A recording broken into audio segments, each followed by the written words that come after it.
and welcome to the ASACW podcast with a special guest here, Vance, Hello. who probably knows more about me in regards to this franchise. Probably. I watched an iceberg video, so that immediately now means that I know what I'm talking about. Okay, so I'll talk about my impressions in regards to the hub in Rise.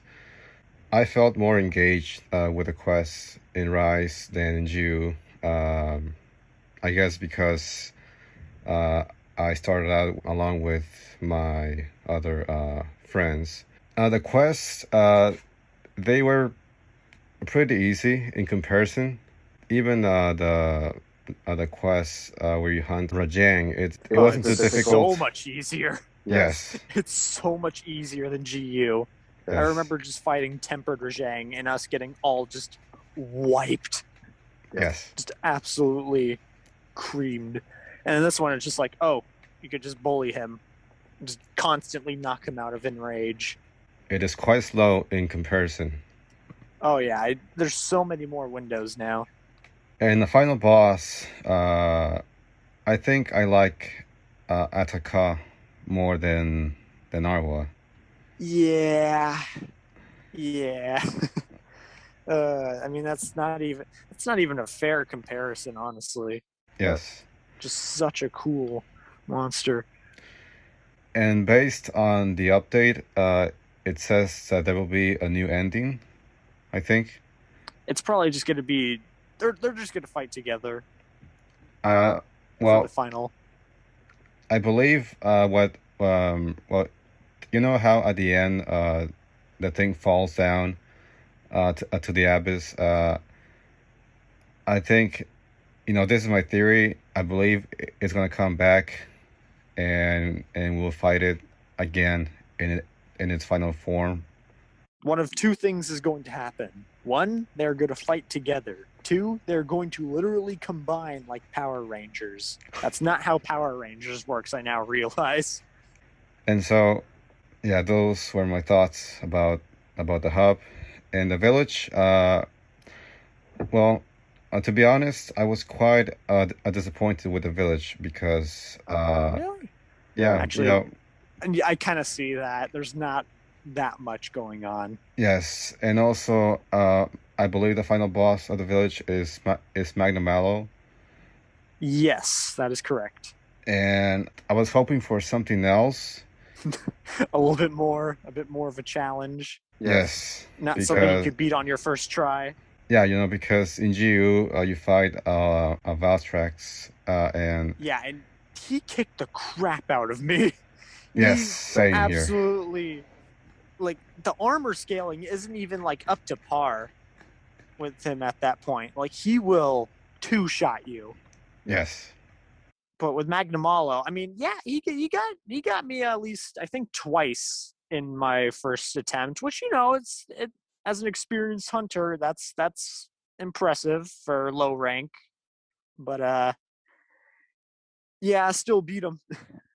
And I mean, for less experienced people, I'm sure it's more of a challenge, but just not that much, honestly. And I can tell that they're probably going to add high rank in the next or coming updates. And also, I'm gonna talk about the Rampage quests. These are pretty fun, actually. Yeah, people keep saying, "Oh, they're boring. Oh, they're the worst part." I think they're fun. I quite enjoy them. It gives a good chance to like absolutely smash monsters like very quickly and go faster, which is a nice little refreshing. Like it makes you feel stronger. Yeah. It's quite satisfying. Oh yeah, and also one thing, the two missions that I remember the most in GU are the one where you fight Lao and the final boss. And in Rise, the only mission that I remember, I mean that it is still in my head is pretty much the final boss. I mean there isn't much uh, to remember in this new installment. Uh, I mean, at least for me. Not I very don't. memorable for you. Yeah. I mean, I remember having like a lot of what the reactions because when I saw normal, I mean, don't get me wrong, it was crazy. I did not understand what I was looking at, and a lot of the like ways that the siege weaponry were actually used in the fight were pretty dang cool. Yes. And I do actually have quite a few memories from all the hunts, some more than others, definitely. But I mean, it was pretty.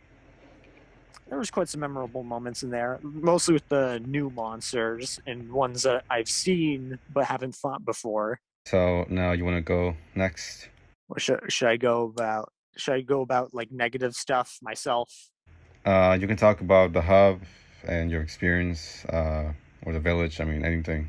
I well, a thing I do like is the buddy system. How they pretty much brought back the GU system of classes and stuff like that. I think that's pretty useful and makes it more diverse than just you have the guy. Well, actually no, you don't know that because in World it switched to just you have a Palico and you could choose what gear, like single gear he has. But now you have the whole GU system back, and I feel like it was good to put it back in just to add more stuff that you could do with it. Right. A complaint I heard, a funny complaint that I heard was that it's a remastered N64 game, which I actually kind of see in it. With you could see how the environment and terrain is sort of blocky, In if you Rise? think about it. Yeah, right. Right. Oh, well, relative to like World, it's definitely blockier. Oh, yes. I mean the graphics in comparison. I mean, you can tell the difference I mean, yeah, in it's quality. pretty clear. A necessary evil when downgrading from a freaking PlayStation to a Switch. Yeah. You got to make it a little less rendered and maybe a little blockier. But I mean, I don't really have a problem with it. I think it makes it quite fun to traverse and easier to, in fact. And something that really surprised me and I'm impressed with is the amount of area that is free to access that just wouldn't be in even World's case. That is just free to roam in. Like all the hilltops, mountains, like Right. everywhere you can pretty much reach to. Yeah, Yes. pretty much the world border limits are the only limits in there, and that's something that really impressed me as far as it goes. Yeah. Yeah. Uh, and also the sub camps are the fact that you can travel across a map a lot faster, thanks to these sub camps. It is such a You didn't have that in World, so I imagine that's very, very refreshing for you. yes, yes, It makes it traversing a lot easier. yes, It definitely. was very important. Did you know that in World you could actually start at a different sub camp? Really? Yeah. Although they took it out for some reason. I mean, it doesn't really matter. You could just start there and then just travel anyway. It doesn't really matter. But I'm glad that they kept that in. And you were saying that you could leave a hunt and join back. Actually, no. Was that a thing in World? I never really tried, but the whole leaving and coming back into a hunt sounds pretty crazy, honestly. Yeah, I don't know about that because I never play World. I mean, I just never tried because who would leave a hunt in the middle and then come back? I said this in in one of my videos, that one of the easiest ways to have people join your quest is by choosing the second option. So that way, you don't have to create a lobby in order to have people come in and help you out. Mm-hmm. Yeah, they did that in World. They started it where you could just like, um, well, it was similar. It was more. This one's different because you could join one that's in progress Right. or like particular. But before in World, I believe it was you had to see if the quest was active in like a certain Like you either did SOS flares or available quests. Like available quests were people who were in the same online session, which is just like it it's similar to a hub, but there you could have more like 30 people in it at a time, and you could all be doing other stuff. Wow. And yeah, and you couldn't join quests on command. You had to had to see what was available, like what people were already doing, and go from there. And if you wanted to do a in particular quest, you had to start it up yourself and pretty much hope that people would join either in that lobby or send up an SOS flare and just hope.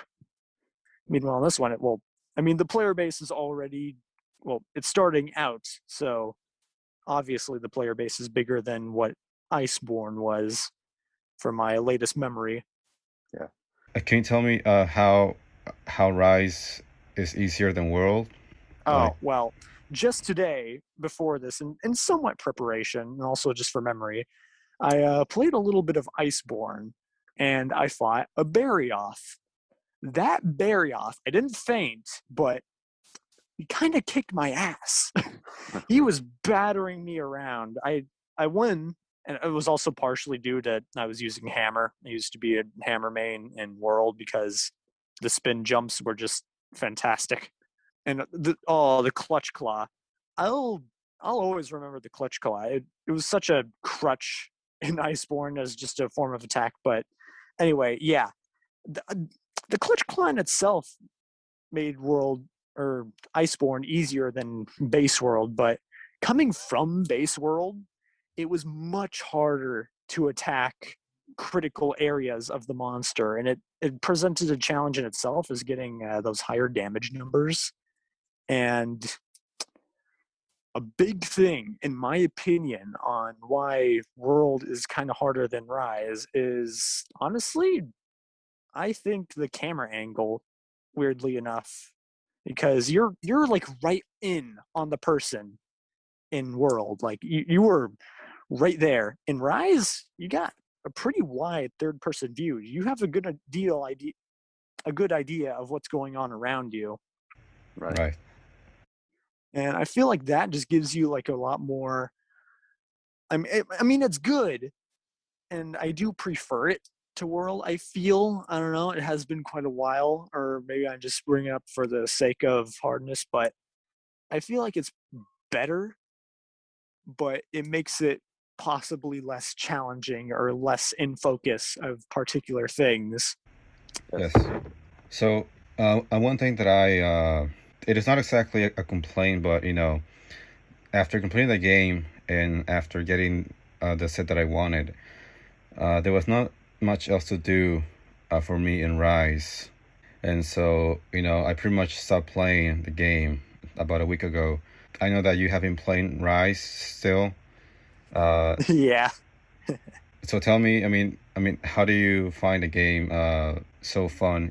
Even though there is much to do currently. Well, it's about the all the different play styles that you could do in the game. And it's not a new thing to Rise in itself. Like it's a good part of why it's a good part of why I even bought GU after I already played the entirety of the first generations, is that there's just a lot of options that you could do. You could do different builds with the same weapon. You could do different builds with different weapons and different builds with those weapons, and just different play styles, different ways to fight.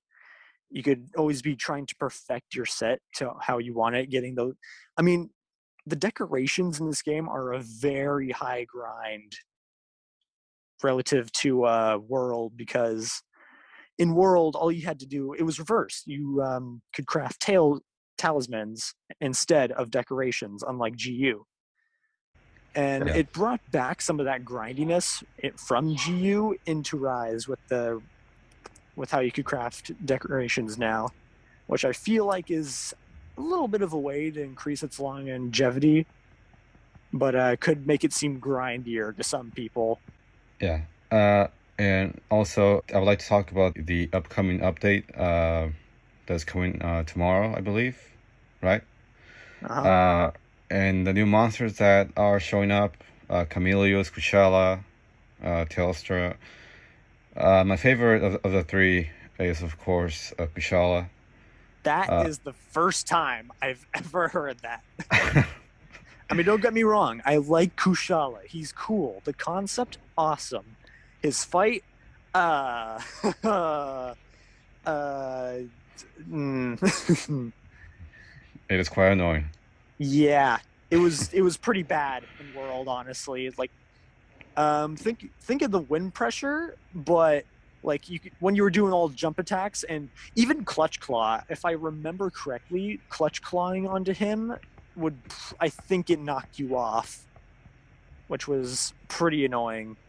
Yeah, I mean, in GU, the hardest one for me was Chameleos because of the poison. Really? Yeah. Yeah, Huh. Camille's has always been interesting in the tier difficulty in the Elder Dragons. Like, on the one hand, he's kind of a punching bag at times, definitely more of a punching bag than the other two, because Kushala, it's definitely less frequent than when you attack him or when you could get your actual hands on him. And then uh, Teostra, you definitely have to like space out or plan where you're going to attack him so you don't get blasted away or swiped, or just like where you are specifically attacking him so you don't get hit. And then yeah, Chameleos, it's more you get long chances to attack him, but his movement is sort of funkier and he could do more unexpected things, and he has a variety of AoE attacks with the poison clouds, the tongue licking you and stuff, and when he goes invisible, and sometimes getting, I don't know, I've learned to really prevent getting hit by his sneak attacks over the years. I've learned how to fight him quite well myself. yeah, yeah, yeah. The thing about Telstra is that it is quite tricky because especially with its charge that that sometimes it just comes out of nowhere, and also the when it what's it called, the when you get like burned. Blast blighted. Yes, yes, that. And so I much rather I prefer to fight it as a gunner because of that. Oh, you're cheeky. This is man's country. We those back legs may be not be a weak spot, but by God damn it, we'll attack them nonetheless. Yeah. And also the other two monsters, Diablos Apex and Rathalos Apex. Oh, I'm very excited for Apex Diablos. It just looks like it's going to be bloodbath all over again. Yeah. Oh, And apparently there's going to be more. It yeah. says, Like I yeah. said, I just saw video evidence that Basil Goose is in the game, like already. I don't know how they got it in there.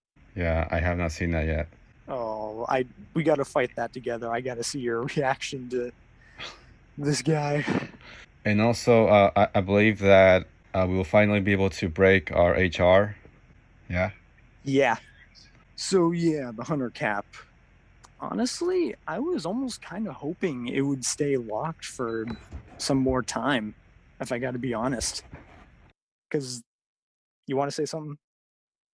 Uh, well, for me, I'm kind of content that that we'll finally be able to break our HR because when I open up a quest and I see somebody joining a quest that is also HR 7, and then that hunter uh, turns out to be somebody who has not completed the game yet, Oh, and yeah, I could definitely see that. yeah, and so pretty much I have to be the one who has to carry the entire squad sometimes.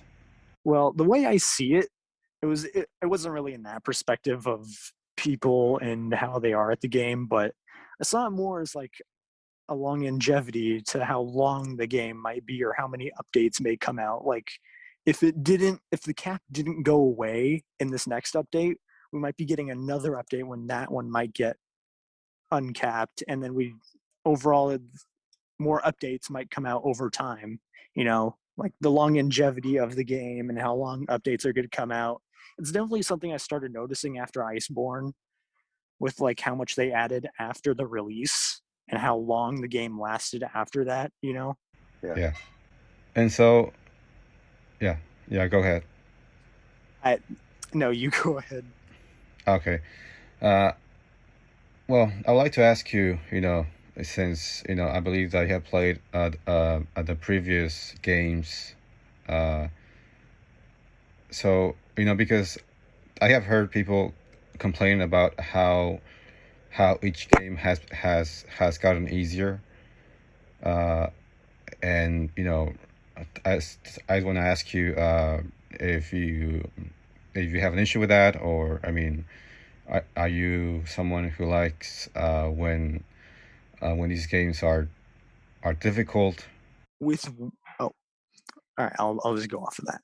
With World, I think it was acceptable for it to be an easier game because it was a very large introduction into the series as a whole, and it Yeah, was pretty important that that game was more inviting to new players.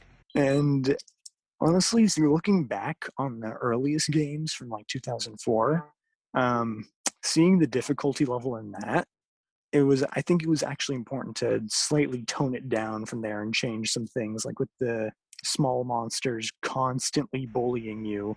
And it's definitely better in even games like GU, which I mean, its overall experience, like on play, like it was pretty unfair back then to the extent that small monsters could attack you and even hitboxes, which is definitely something that was improved upon in recent games.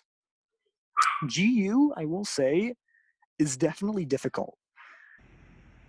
People say it's a yes, lot easier because of the stat hunting arts and everything, but they're completely optional.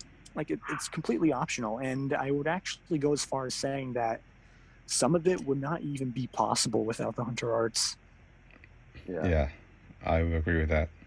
So, well, I think that Rise is probably going to become just as big as World or Iceborne, but I don't think it's going to be as big as GU, because in GU you have the 18 deviants and um, pretty much the G4 quests like the Vitalis and the Alatrion, and all that.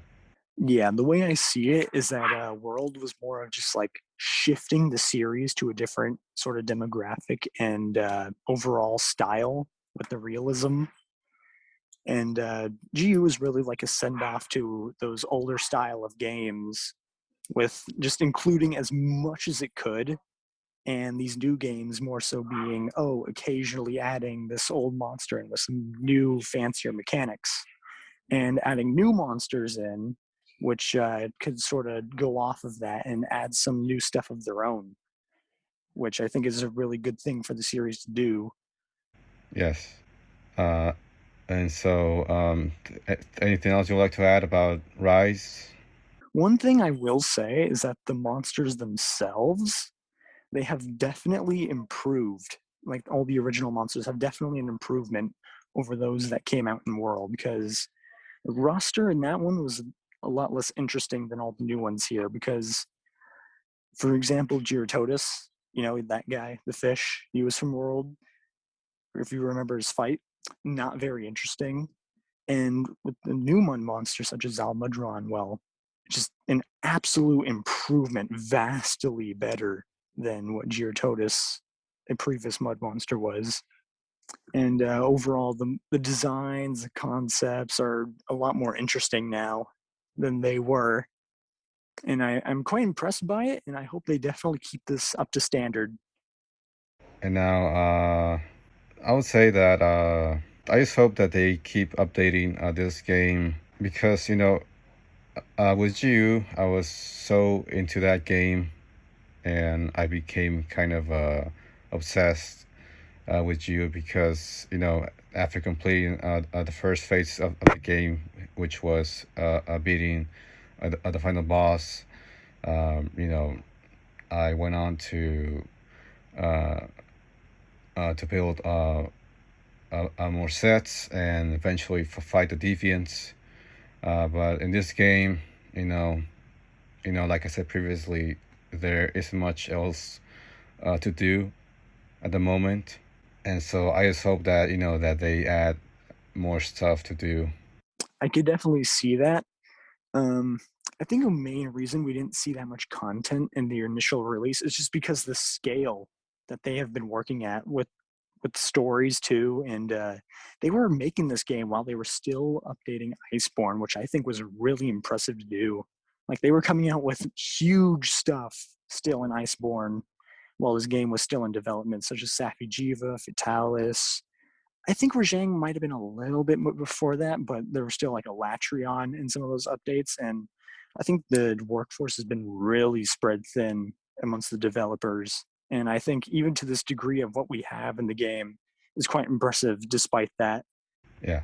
And so I would like to ask you, what monsters would you like to see come back? A high one on my list would have to be Valstrax. I feel like this game is quite fitting for him with all the, well, it's I'll put it in this way. It's definitely a longsword game, cinematic, sharp, all that stuff, and I feel like he would fit quite well in this game. I wouldn't necessarily say that I need Devil Jill in this game, oddly enough.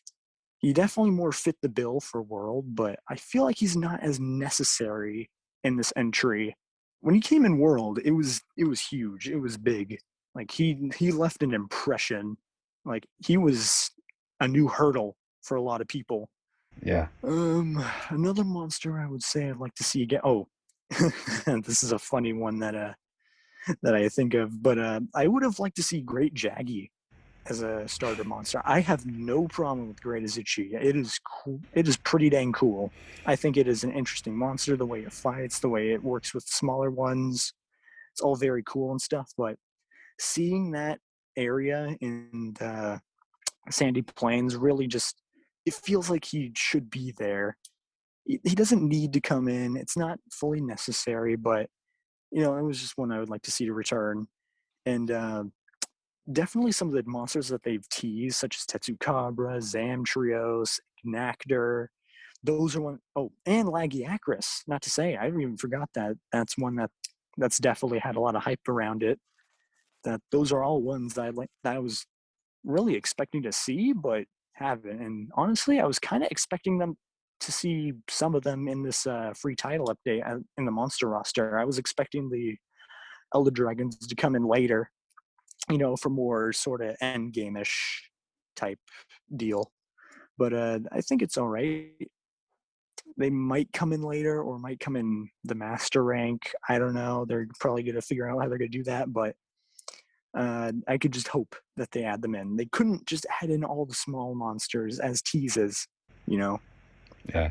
Do you think that they're adding the G rank in this game or not? They're I would assume so. It seems pretty run of the mill by this point, with every Pokemon game. Well, especially like with the change of title or DLC updates being pretty much common practice now instead of buying a full new title game, you know. Yeah. Like I believe that if they're going to do G rank, which they most likely will, it'll be just a pay for DLC, which I don't see a problem with. Well, I do hope to see the return of the Vitalis, and I'm talking about the three Vitalis. The Crimson Vitalis was the hardest one for me in GU I see. Yeah, I because absolutely see that. He was the yeah, hardest one for me too. yeah, because its charge would kill you instantly, And you don't got that siege weaponry anymore. right? Eventually, the White Vitalis became kind of easy, Yeah. because it is quite slow, and you can also tell when it is about to do like an attack or something. And you can also use a Firecaster to to go back to the camp and avoid the whole uh Oh, you're one of those people. Dude, you don't wait, you did you even know how to dodge its lightning storm attack that you just walk normally and then when it comes above you, you just sprint out of it? It was really easy to dodge. if you knew how, which I did. No, I'm talking about when it goes to a portal. Yeah, that's the lightning storm attack, the portal Yes. attack. Yes, Yes. it's easy to dodge. Yeah. Well, for me, No, no. no.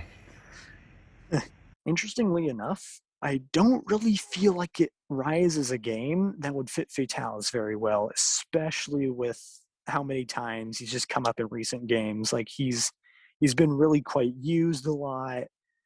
He already had a big thing in their most recent game. I feel like it'd be a little bit too soon to just reuse him again. I don't feel like it would have the same impact.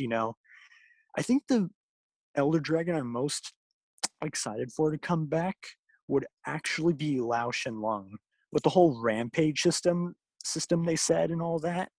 And also a little thing I saw in the villager text when they were explaining rampages, they said that there was a bigger area for larger scale rampages, which definitely it at least it showed to me or alluded to me that the possibility of Lao coming back, which I would like to see. I feel like they would make it a much more exciting fight than what it previously was. Yeah. Uh, but I just hope that that it doesn't last for more than 20 minutes. No, I'm talking about the Lao fight. Oh, right. Yeah, because in GU it is quite long. Especially when you complete the quest and then somebody else has to complete it, and you just want to move on to your own quests and not help the other person. Yeah, urgent quests were always a pain in GU, how you had to do it for everyone, which is Yes. definitely something that they did better in Rise. And I think they did in World where you could just do someone else's and it would count. So just overall quality of life improvements there. Yes. Any final thoughts? Um, hmm, the wire bug system, that is not something we talked about, but I think it's it's definitely a nice little gimmick, and that's what all these new Monster Hunter games have. It's they always bring some kind of new gimmick for you to come back. That's something that they have now for every game. It's just some kind of new gimmick to keep people coming back and try something new. Yeah. Yeah. And I think this one it's pretty good. It something I very like about it is all the movement options it gives to the game. Because in Monster Hunter, you don't have a jump button. Zelda, you don't got that jump button, but now you could scale walls. You could practically fly close, and it adds a lot of options to fighting. The mount system, the wyvern riding is. I mean, I love mounting, but this new system is quite cool and adds a lot of opportunity for damage. It's just one thing is that a lot of people don't understand how it works or good strategies to do it, which is could be kind of not good for people who do know what they're doing. And Yes. I've been hearing a lot about ride steals, which I mean, personally, I don't really have a problem with because I don't really do that many wire bug attacks. But I don't really have a problem with it. I could just understand that other people might not like their rides being stolen, which I can definitely see. Yeah, especially if the person who steals cannot, control the monster or has no idea how to do damage, Yeah. because the whole point is to crash the monster, into the walls, and sometimes people do other things.